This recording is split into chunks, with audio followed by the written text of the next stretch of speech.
25 సంవత్సరాల తర్వాత విజయవాడలో మళ్లీ ఒక కస్టోడియల్ డెత్ జరిగింది. మీ అందరికీ తెలుసు, ఒక సుమారుగా 25 సంవత్సరాల క్రితం బుడ్డ సంతన్ అనేటువంటి ఒక యువకుడిని గవర్నర్పేట పోలీస్ స్టేషన్లో కాల్చి చంపినటువంటి విషయం.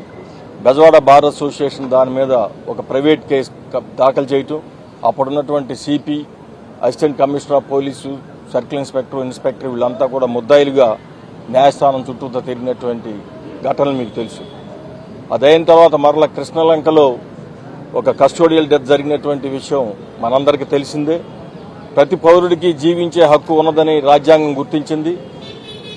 న్యాయాన్ని చట్టాన్ని కాపాడాల్సినటువంటి పోలీసులే చట్టాన్ని వాళ్ళ చేతిలోకి తీసుకుని మా ఇష్టారాజ్యంగా మేము హత్యలు చేస్తాము అంటే విజయవాడ పౌర సమాజం, బెజవాడ బార్ అసోసియేషన్ తల ఉంచుకుని చూస్తూ ఊరుకోదు అనేది కూడా మేము చెప్పదలుచుకున్నాం. చాలా మంది మా మనోభావాలని చెప్పి ఇతను పెద్ద క్రిమినల్ కాబట్టి చంపేయటం సరైనదే, చంపేయటం ద్వారానే సమాజానికి మంచి మెసేజ్ వెళ్తా ఉందని కూడా చెప్తా ఉన్నారు. కానీ మనం ఇటువంటి అరాచక పనుల్ని, అటవిక న్యాయాన్ని గనక ఒప్పుకున్నట్లయితే వీళ్ళు నేరస్తులని ముద్రేసేది పోలీసులే, ఆ నేరస్తుల్ని చంపేది కూడా పోలీసులే అయినప్పుడు రేపు మన కూడా నేరస్తులని ముద్రేసి చంపరు అనేటువంటి హామీ ఏముందని కూడా మేము అడగదలుచుకున్నాం. మేము చట్ట ప్రకారమే జరగాలి. మీరేంటంటే ఎవరైనా నేరస్తులు ఉన్నప్పుడు విచారణ చేయండి, న్యాయస్థానం ముందు పెట్టండి, వాళ్ళకి శిక్షలు పడేటట్టుగా చేయవలసినటువంటి బాధ్యత పోలీసులపై ఉన్నది. కానీ అది చేయకుండా మేము చంపేస్తామని చెప్తే మాత్రం ఊరుకోం.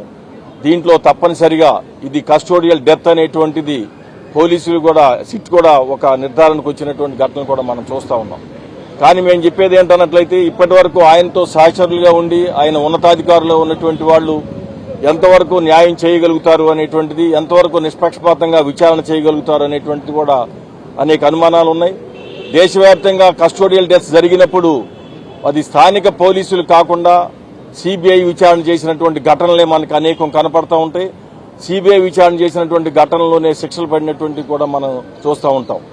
మన మదురై కోర్టు ఇచ్చినటువంటి 9 మందికి మరణశిక్ష విధించిన కేసు కూడా మీకు గుర్తుంటే ఉంటుంది. ఇది జరగక ముందే కొద్ది రోజుల ముందు జరిగింది. కాబట్టి ఇక్కడ ఏమిటన్నట్లయితే మేము చెప్పేది తప్పనిసరిగా దీని మీద సిబిఐ విచారణకి ఆదేశించాలని, సిబిఐ విచారణ చేసి అదేదో ఇది ఒక్కడి వల్ల, ఒక సర్కిల్ ఇన్స్పెక్టర్ వల్ల ఇదంతా అయిందని కూడా మేము అనుకోవట్లా. దీని వెనకాల ఉన్నటువంటి ఎవరెవరు పోలీస్ అధికారులు, దీంట్లో పాత్రదారులు ఎవరు, సూత్రధారులు ఎవరు, వీళ్ళందరినీ కూడా బయట పెట్టవలసిన బాధ్యత ఉన్నది. అది స్థానిక పోలీసుల వల్ల కాదు. కాబట్టి దీన్ని సిబిఐకి విచారణ పెట్టాలనేటువంటిది కూడా మేము డిమాండ్ చేస్తా ఉన్నాం.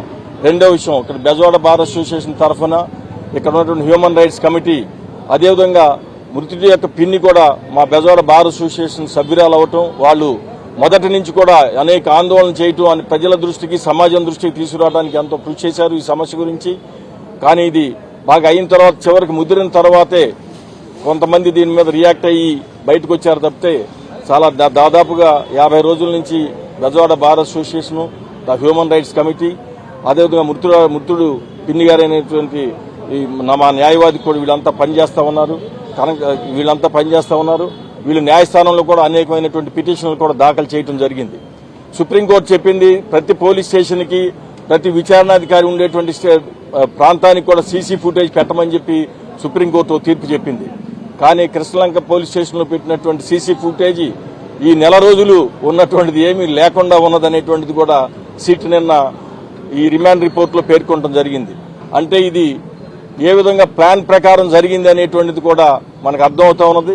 సీసీ ఫుటేజ్ తీసేసినంత మాత్రానే సాక్ష్యాలు మాయమైపోతాయని మేము అనుకోవట్లేదు. ఎందుకంటే ఇప్పుడు కొంతమంది పోలీసులే మేము పోలీస్ స్టేషన్లో చూసాం, మాకు అప్పగించారని చెప్తా ఉన్నారు. రేపు న్యాయస్థానంలో వీళ్ళు నిలబడతారా, లేదు మాకేం తెలియదని చెప్తారా అనేటువంటి కూడా అనేకమైనటువంటి మాకు అనుమానాలు ఉన్నాయి. దీనికి కావాల్సినటువంటి సాంకేతిక పరమైనటువంటి ఇన్వెస్టిగేషన్ ద్వారా గనక ముద్దాయిల్ని ఫిక్స్ చేయగలిగితే, మనుషులు చూసిన సాక్ష్యాలు చెప్పినా చెప్పకపోయినా సర్కమ్స్టాన్షియల్ ఎవిడెన్స్ దాని ప్రకారం, శాస్త్రీయ సాంకేతిక సాక్ష్యాల ప్రకారం కూడా నేరం చేసినటువంటి వాళ్ళకి శిక్ష పడేటువంటి అవకాశం ఉన్నది. మేము నిన్న చూసినటువంటి రిమాండ్ రిపోర్ట్లో మరి వీళ్ళు ఆ దిశగా ఇన్వెస్టిగేషన్ చేస్తున్నట్టుగా మాకైతే కనపట్టలేదు. మరి దానికని కూడా మేము తప్పనిసరిగా గూగుల్ టేక్అవుట్ కానివ్వండి, ఈ ఫోన్లు, అదేవిధంగా ఈ మిగతాకి సంబంధించినటువంటి వీటన్నిటినీ కూడా సాంకేతికంగా దొరికేటువంటి సాక్ష్యాధారాలను కూడా సేకరించాల్సినటువంటి బాధ్యత సిట్ మీద ఉన్నది. ఈ లోపల ఈ సిబిఐకి విచారణకు పంపించే లోపల వీళ్ళు కూడా కలెక్ట్ చేయాల్సిన బాధ్యత ఉన్నదని చెప్తూ మా న్యాయవాద మిత్రులు ఎవరైతే దీంట్లో పాత్ర పంచుకున్నారో వాళ్ళు కూడా ఈ విషయాలు మీ దృష్టికి కొన్ని తీసుకొస్తారని చెప్తూ నిష్పక్షపాతంగా ఈ విచారణ జరగాలంటే, నేరస్తులకు శిక్షలు పడాలంటే దీన్ని సిబిఐకి విచారణకు పంపించాలని చెప్పి మేము డిమాండ్ చేస్తా ఉన్నాం. సిట్ మీద అనుమానం అని కాదు మేము చెప్పేది ఏంటంటే వీళ్ళంతా కలిసి పనిచేసినటువంటి సహోదరులే కదా.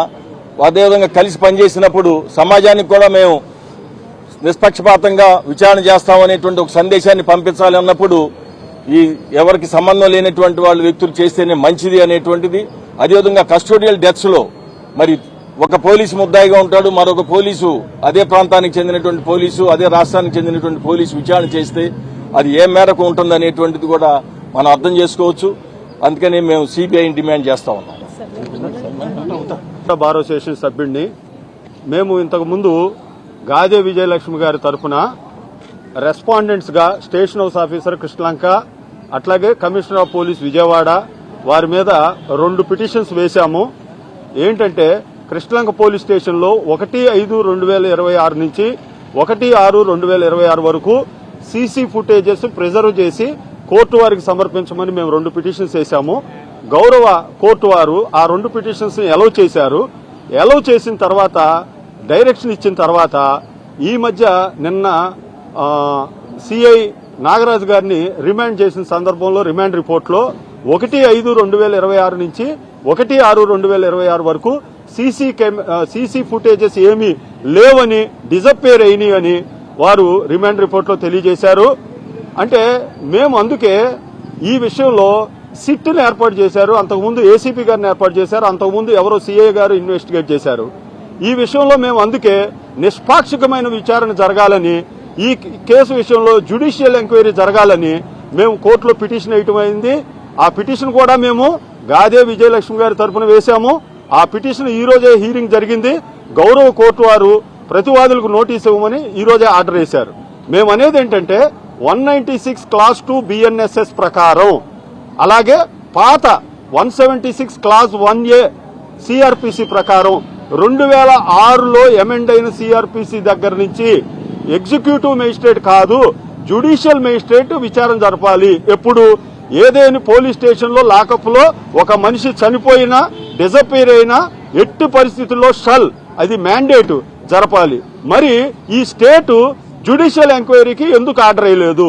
అందుచేతే మేము జ్యుడిషియల్ ఎంక్వైరీ నిమిత్తం పిటిషన్ వేస్తే కోర్టు వారు ఇప్పుడే మా హీరింగ్ విని 29వ తారీఖుకి ప్రతివాదులకు నోటీసులకు ఇచ్చారు.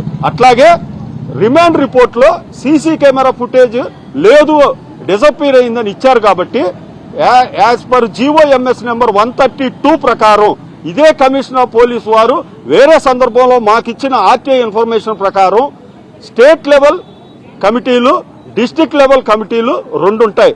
డిస్టిక్ లెవెల్ కమిటీలో సిపిఆర్ పోలీస్, కలెక్టర్, మేయర్ ఉంటారు. స్టేట్ లెవెల్ కమిటీలో అడిషనల్ డీజీ అలాగే ఇంకో 3 వ్యక్తులు ఉంటారు. వీళ్ళందరూ కూడా వివిధ పోలీస్ స్టేషన్లో సీసీ కెమెరా ఫుటేజెస్ మానిటరింగ్ గురించి గాని, డిస్టిక్ లెవెల్ కమిటీ వాళ్ళు నెలవారీ రిపోర్టులు కూడా స్టేట్ లెవెల్ కమిటీకి ఇవ్వాలి. ఇక్కడ రిమాండ్ రిపోర్ట్ లో జస్ట్ సీసీ కెమెరా ఫుటేజెస్ లేవు అని తప్పించుకోవడానికి సిట్ వారు చూశారు. వారికి తెలియదా అని నేను అంటున్నా. జీవో వాళ్ళకి తెలియదా? వాళ్ళ జీవో ప్రకారం స్టేట్ లెవెల్ కమిటీలు, డిస్టిక్ లెవెల్ కమిటీలు ఉంటాయని తెలియవా? అవి పనిచేస్తున్నాయో పనిచేయట్లేదో అనే విషయంలో వీళ్ళు విచారణ జరపలేదు. అందుచేత మేము జ్యుడిషియల్ ఎంక్వైరీకి మేము కోర్టు వారిని అడిగితే కోర్టు వారు సానుకూలంగా స్పందించి ప్రతివాదులకు నోటీసు ఇమ్మన్నారు. మేము అనేది ఏంటంటే మేము చట్టరీత్యానే మాట్లాడుతున్నాం. సిట్ ఏదైతే విచారణ చేస్తుందో గౌరవ మా బార్ కౌన్సిల్ సభ్యులు శంకర్ రాజేంద్ర ప్రసాద్ గారు అన్నట్లు ఇక్కడ విచారణ చేసే వ్యక్తులు ఎవరైతే నేరాలు ఆరోపింపబడిన వ్యక్తులు ఇద్దరు కూడా పోలీస్ డిపార్ట్మెంట్ లో ఉంటున్నారు. కాబట్టి వాళ్ళిద్దరి మధ్య బ్రదర్హుడ్ ఉంటుందని మేమంటల్లా. చాలా సందర్భాల్లో హైకోర్టులు, సుప్రీంకోర్టులు అన్నాయి. కాబట్టి ఏదైనా ఒక డిసప్పీరెన్స్ గాని, డెత్ గాని పోలీస్ కస్టడీలో, పోలీస్ టార్చర్ లో, పోలీసు కస్టడీలో జరిగితే ఎట్టి పరిస్థితుల్లో it is mandate judicial enquiry జరగాలి. మరి ఈ విషయంలో స్టేట్ ఎందుకు చేయలేదనేది మీరు వాళ్ళనే కనుక్కోవాలి. అట్లాగే సిట్ కూడా ఈ విచారణలో భాగంగా ఈ స్టేట్ లెవెల్ కమిటీలు, డిస్ట్రిక్ట్ లెవెల్ కమిటీలు ఎవరైతే సీసీ కెమెరా ఫుటేజెస్ మానిటర్ చేస్తారో, ప్రిజర్వ్ చేయాలో, వాళ్ళు రికార్డ్స్ మెయింటైన్ చేయాలో వాళ్ళని ఎందుకు విచారించలేదనేది మీరు సిట్నే విచారించాలి. ఈ ప్రకారంగా మేము అనేది ఏంటంటే, ఏదైనా సరే ఈ గాదేలి విజయలక్ష్మి గారి అబ్బాయి యొక్క అదృశ్యము, పోలీసులు చెబుతున్న లాకప్ డెత్ విషయంలో ఎట్టి పరిస్థితుల్లో నిజమైన విచారణ జరగాలంటే సిబిఐ లాంటి సంస్థలతోనే విచారణ జరగాలని మా బార్ కౌన్సిల్ సభ్యులు ఎస్ఆర్పి గారు చెప్పినట్లు మేము కూడా అందరం కూడా ముక్త కంఠంతో డిమాండ్ చేస్తున్నాం. అట్లాగే జ్యుడిషియల్ ఎంక్వైరీ జరిగి ఈ విషయాల్లో నిష్పాక్షమైన విచారణ జరిగి పై నుంచి కింద స్థాయి వరకు ఈ విషయంలో, ఈ చావు విషయంలో, ఈ దారుణమైన సంఘటన విషయంలో పై నుంచి కింద వరకు అందరూ కూడా ఎవరైతే ఇన్వాల్వ్ అయి ఉన్నారో వాళ్ళందరూ శిక్షింపబడాలని మేము కోరుకుంటున్నాం. బయట రుమార్స్ వస్తున్నాయి, వాళ్ళు అమ్ముడు పోయారు, 2 కోట్లు తీసుకున్నారు, 3 కోట్లు తీసుకున్నారని. మేము దేనికి ఎక్కడ ఎప్పుడు అమ్ముడు పోలేదు, అమ్ముడు పోము. మాకు కావాల్సింది న్యాయం. మా అబ్బాయిని చంపిన వాళ్ళకి కఠినమైన శిక్ష పడాలి. మేము ఇదే తెలియజేస్తున్నాం. ప్రస్తుతం సిట్ దర్యాప్తు జరుగుతుంది కాబట్టి ఇంతకు మించి నేనేం మాట్లాడలేను. మరీ చెప్తా, మేము అమ్ముడు పోలేదు, అమ్ముడు పోము కూడా. మాకు కావాల్సింది న్యాయం మాత్రమే. ఈ పని చేసిన వాళ్ళకి కఠినమైన శిక్ష పడాలి. ఒక నాగరాజే కాదు, ఇంకా చాలా మంది కానిస్టేబుల్స్ ఉన్నారు, అందరినీ శిక్షించాలి.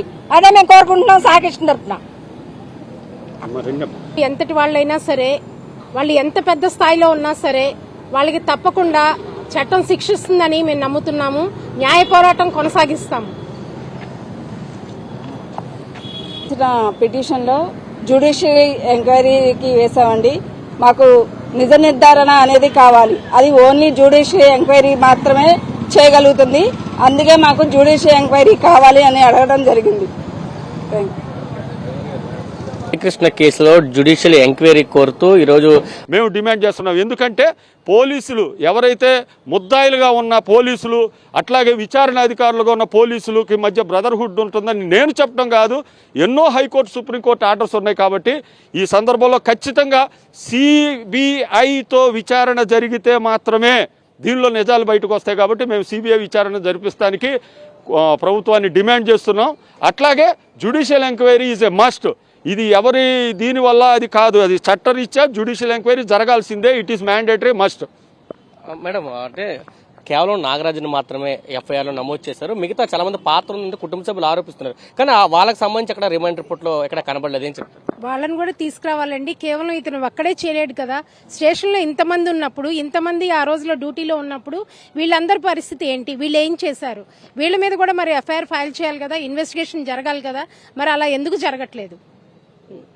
సో వాళ్ళది ప్రమేయం కూడా ఉంటుంది, వాళ్ళ మీద కూడా యాక్షన్ తీసుకోవాలండి. సార్, అంటే మరొక పక్క కస్టడీకి కోరుతున్నారు నాగరాజుని.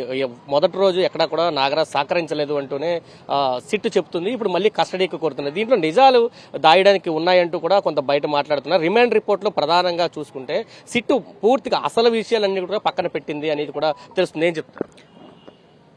కృష్ణలంక పోలీస్ స్టేషన్ నుంచి వెహికల్ డిపోకి 2 డెత్ బాడీస్కి సంబంధించి రిక్విజిషన్ లెటర్లు వెళ్ళినాయి. దానికి సంబంధించి సిట్ విచారించింది. తర్వాత స్వర్గపురికి కూడా వెళ్ళి అక్కడ విచారించింది. ఈ యొక్క అంశాలు ఎక్కడా కూడా రిమాండ్ రిపోర్ట్లో కనపడలా. అందువల్ల బ్రదర్హుడ్ ఇన్వెస్టిగేషన్ జరుగుతుందన్న ఉద్దేశంతోనే ఈ యొక్క జ్యుడిషియల్ ఎంక్వైరీ కోరడం అనేది జరిగింది. దీంట్లో ఒక వ్యక్తి అనేది చేయటం అనేది కుదిరే పని కాదు. కాబట్టి స్టేషన్ నుంచి బయటికి బాడీని తీసుకెళ్తాం అనేది ఒక వ్యక్తి చేసే అవకాశం లేదు. కాబట్టి దీనిలో నిష్పాక్షమైన విచారణ జరగట్లేదన్న ఉద్దేశంతోనే జ్యుడిషియల్ ఎంక్వైరీ కోరటం జరిగింది. మరో విషయం ఏంటంటే, ఏదైతే సాక్షులుగా చూపిస్తున్నారో వాళ్ళ యొక్క స్టేట్మెంట్స్ బిఫోర్ మెజిస్ట్రేట్ కోసం ఎలాంటి పిటిషన్ ఇవ్వకుండా కేవలం ఫర్దర్ ఇన్వెస్టిగేషన్ కోసం పోలీస్ కస్టడీకి నాగరాజు గారిని పిలిచారనడంలోనే కొన్ని సందేహాలు ప్రజల్లో తలెత్తుతున్నాయి. కాబట్టి జ్యుడిషియల్ ఎంక్వైరీ మస్ట్ అని చెప్పేసి మా యొక్క ఉద్దేశం. అంటే ఈ సాక్ష్యాలు కూడా నిలబడవు అంటూ చెప్తున్నారు. తల్లి విజయలక్ష్మి ఇచ్చిన స్టేట్మెంట్ కానీ ఎస్ఐ ఏదైతే ఫ్లిప్కార్ట్ కోసం వచ్చారంటున్నారో ఈ 2 నిలబడవు కేసులో. కానీ త్వరగా రావడానికి అవకాశం ఉందంటూ కూడా బయట వాదనలు వినిపిస్తుంది. ఏంటంటే జ్యుడిషియల్ ప్రాసెస్లో ఒకసారి లాకప్లోకి వెళ్ళిన తర్వాత మనిషి తిరిగి కనపడలేదు అంటే దానికి ఐ విట్నెస్లు ఏమీ అవసరంలా. సుప్రీంకోర్టు అనేక సందర్భాల్లో చెప్పింది, సరౌండింగ్ సర్కమ్స్టాన్సెస్ ఏవైతే ఉన్నాయో దాన్ని ఎవరైతే డిసపియర్ చేస్తారో they are responsible to explain ఏ ప్లేస్లో ఈ మనిషి బయటికి పంపబడ్డాడు, బాడీ ఏ విధంగా పంపబడిందని చెప్పాల్సిన బాధ్యత వాళ్ళదే. ఇలాంటి స్టేజ్లో సిట్ అధికారులు ఏదైతే కొన్ని స్టేట్మెంట్లు రికార్డ్ చేశారో దాని ప్రకారం కావాల్సిన డాక్యుమెంటరీ ఎవిడెన్స్ని ఈ రిమాండ్ రిపోర్ట్లో జతపరచడం ఫెయిల్ అయ్యారో అదే ప్రజల్లో ఒక అనుమానాన్ని క్రియేట్ చేసింది. ఏదైతే ఫ్లిప్కార్ట్ ద్వారా వచ్చిందన్నారో దానికి సంబంధించినటువంటి డేటా ఏది కూడా కోర్టులో ప్రొడ్యూస్ చేయాల. అలాగే ఇలాంటి కేసుల్లో సాధారణంగా 161 స్టేట్మెంట్తో పాటు ఇమీడియట్గా 164 స్టేట్మెంటు బిఫోర్ మెజిస్ట్రేట్ జరగాలి. అది చేయించడంలో సిట్టు ఎందుకదో తాసారం చేస్తుంది. కాబట్టి ప్రజల్లో ఇలాంటి అపోహ రావడం సహజం. కానీ ఈ కేసులో ఖచ్చితంగా న్యాయం జరుగుద్దని, సత్యమే గెలుస్తుందని మేము నమ్ముకుంటున్నాం.